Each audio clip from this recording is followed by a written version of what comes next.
Mama lihat lagi ke? Aduh, ni. Jom, jangan kita bodoh. Ayah. Ayah.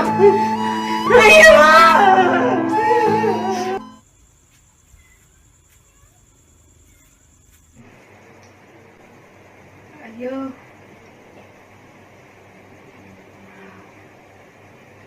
Ayah rindu adik ayah. Rindu ayah. Main ayah, main ayah. Kita pergi patah ayah bawa ayah. Kita main ayah tak pergi kalau tak lupa ayah tu. Dia main ayah. Ayah main ayah. Anu buat apa ni?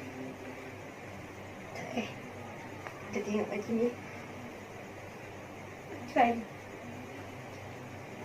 Ayah nak bawa kita pergi beli aiskrim dah betul ni. Dia nak bawa benda dia nyanyi dengan kita. Dia suruh kita siap-siap. Anak tahu. Tu baju ada bagi kali mak saya jadi ayah ke? Saya nak pakai baju ni betul ni. Dia nak pakai baju ni betul ni. Kita pergi siap. Kita pergi siap. Kita pergi siap. Alu nak tahu tak? Kalau nak ikutkan rasa sedih Alu, Alu lagi banyak kecil hatinya Alu. Alu lagi rasa sedih banyak daripada Alu. Tapi Alu tak pernah ada kesempatan untuk tunjuk rasa sedih Alu.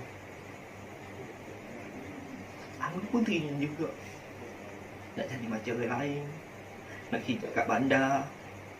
Alu pun teringin nak kahwin.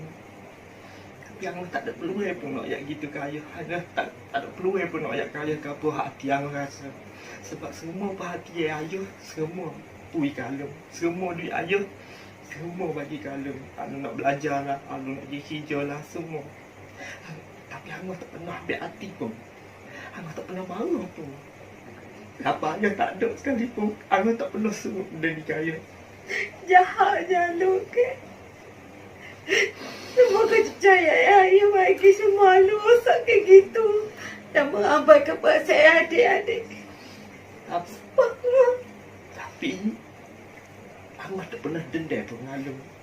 Alung sentiasa doa pada Allah supaya Alung balik cepat-cepat. Doa ni makbul. Alung balik.